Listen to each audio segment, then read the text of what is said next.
In the end, we are all here to do something beautiful for God. That is all. In our own way, in our own time, with our own gifts, and with our own heart. Each of us has a gift, a seed.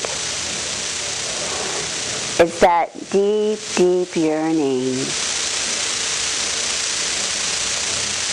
It's that very thing that puts the bounce in our step, and the smile in our heart, and the yearning in our soul. It won't let you go, you know.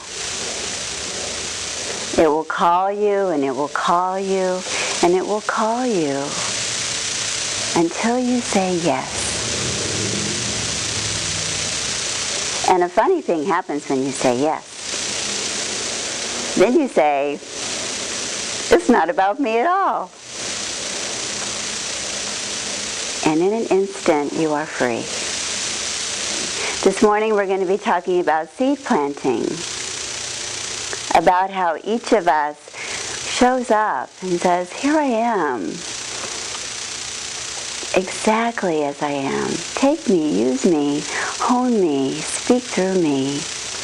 I am yours. Wow, I never realized that my deepest fear was that I was powerful beyond measure. What would your life look like? What would you do? What would you be like? What would you offer? What would you say? What would you do if you really got you are powerful beyond measure? And you're supposed to be.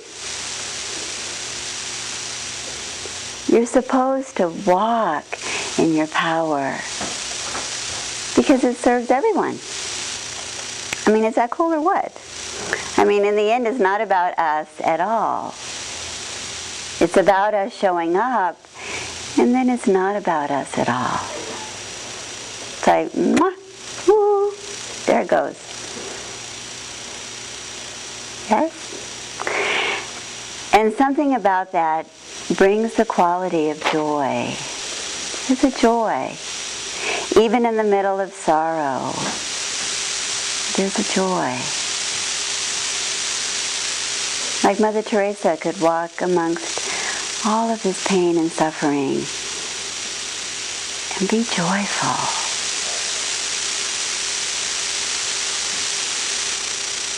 There's a joy. You are unique. No one has experienced the world quite like you. No one has exactly your understanding.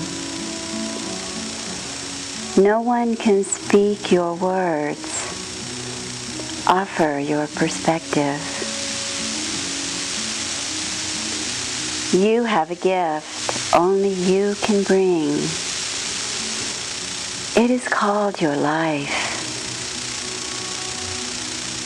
What your life has taught you, the deep lessons of your journey.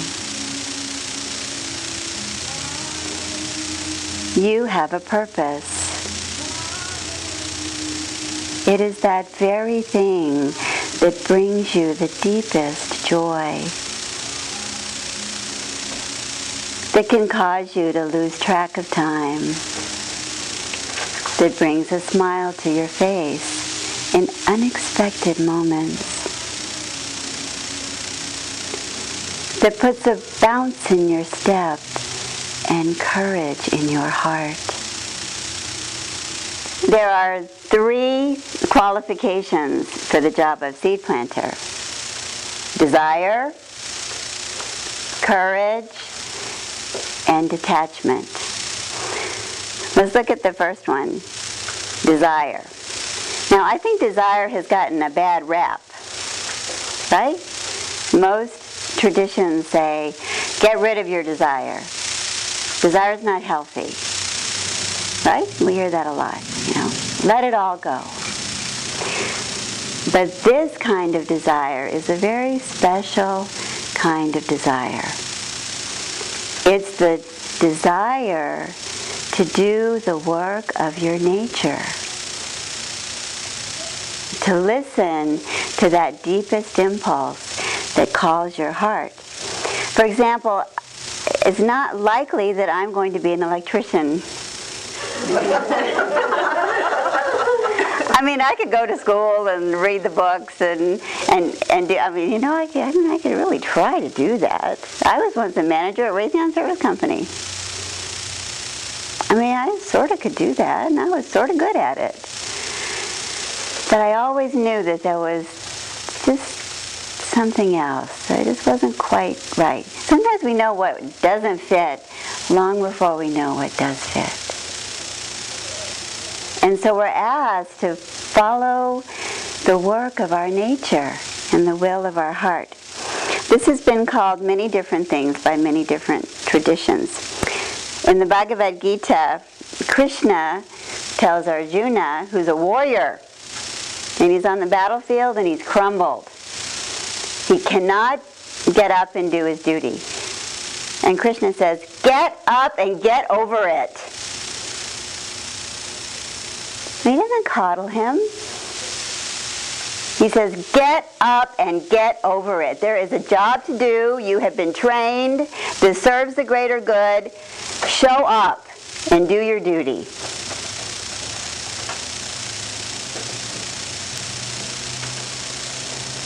You know why? Because Krishna is no more than that part of us that knows exactly what we should be doing and when we're not doing it. Yeah? It's like in those workshops where, you know, what would you do if you only had a year to live? You get in touch really quick. You know, what is it I haven't done? What is it I haven't said? What is it I haven't offered?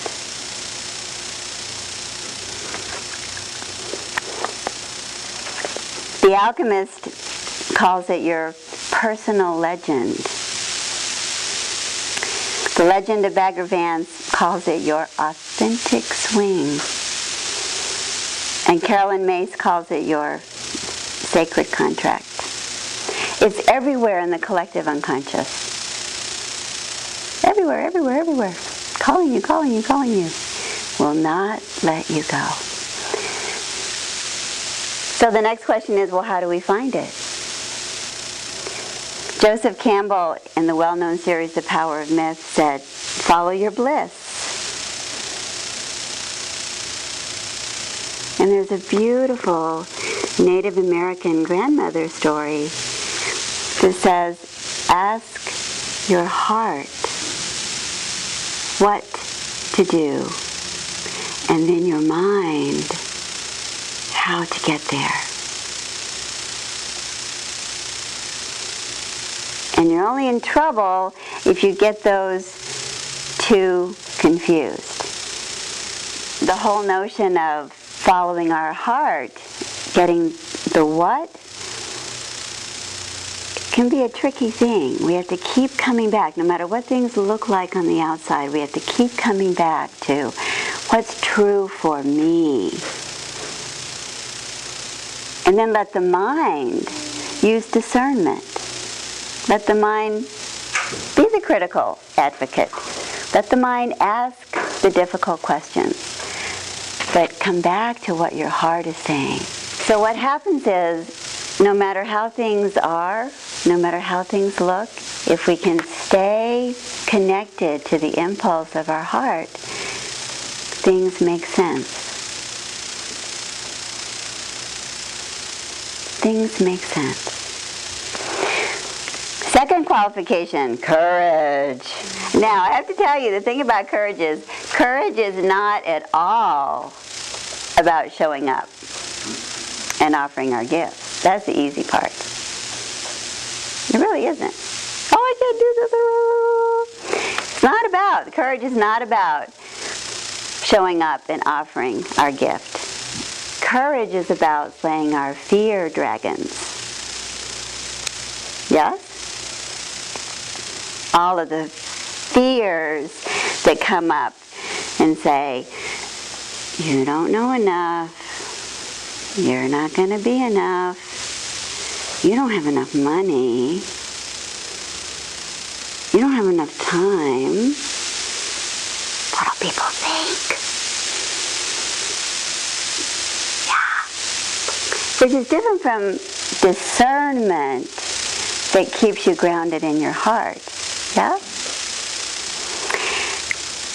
But speaking about those outside circumstances, I have to share with you something totally extraordinary. Last summer, I did sacred dance at Boston College. And one of the people that I danced with was a woman in a wheelchair with cerebral palsy.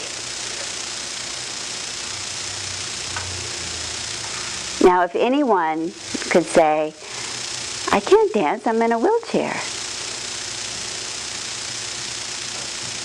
But she came to dance. And she didn't stop there. She said, I want to be an artist. And so a certain instrument was devised for her to be an artist.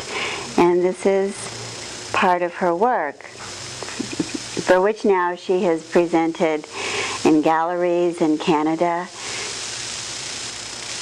before the United Nations. Now this is someone that has no control over their arms or hands. I want to be a painter. I want to dance. No matter that I can't walk, and no matter that I can't speak, and no matter that I have no control over my limbs, I want to be a dancer. I want to be a painter.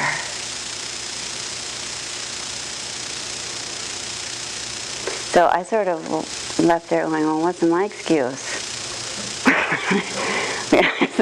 Oh, it's fun. You know how you go to learn certain things and then you learn totally other things, yes? So this, and if you want to know more about her, there are lots of websites on her. Her name is Rebecca, and I'd be happy to share this with you afterwards. The other thing I learned about our mind is that sometimes our wounding is very deep.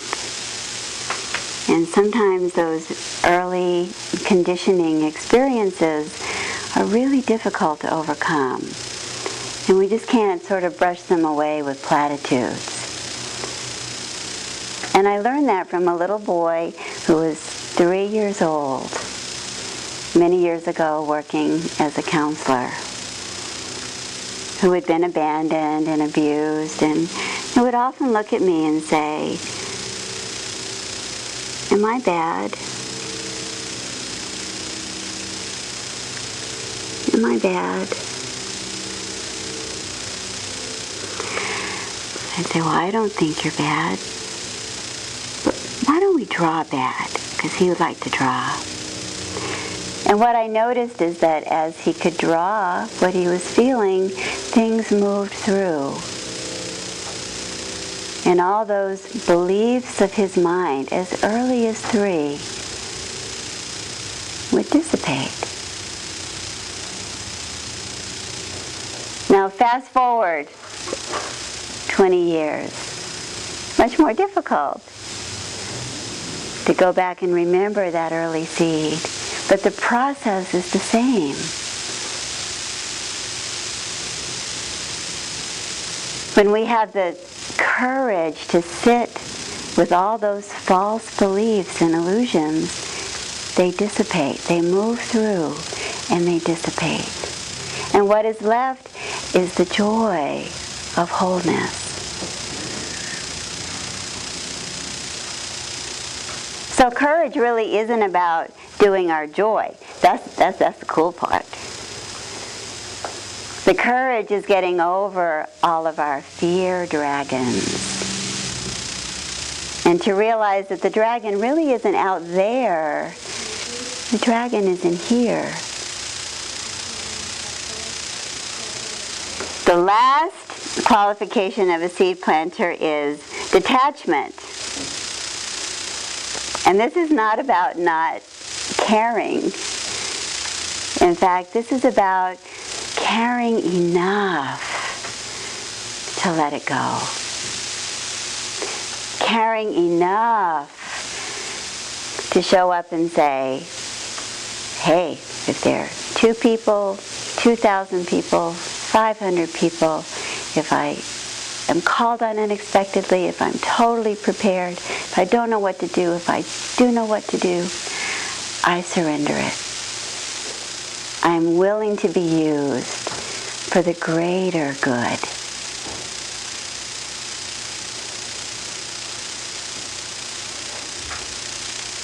And this is the detachment.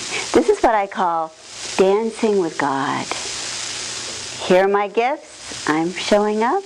But then you take them and you release them. And you make them be what will serve the greater good. The statement I love about this part is, I am enough and I am nothing. Say that with me. I am enough and I am nothing. I am enough and I am nothing. So I'm doing this with the fellowship. I looked into my heart and I said, what has my life taught me? Because I can't teach anything I don't live and I don't know. And my life has taught me about 2 things. It's taught me about prayer and the power of prayer in the most incredible ways. And it's taught me about service and my deep love for Mother Teresa. So, our fellowship is about prayer and service. What else can it be? What God does with it, how it manifests, what it becomes, it's really not up to me. I just work here. And it's very, very, very important to leave room for the unexpected. This is a great, great lesson my life has taught me. I really know better than to hone in on this. Because too often there's been something over here that's been infinitely more wonderful that wasn't even on my radar.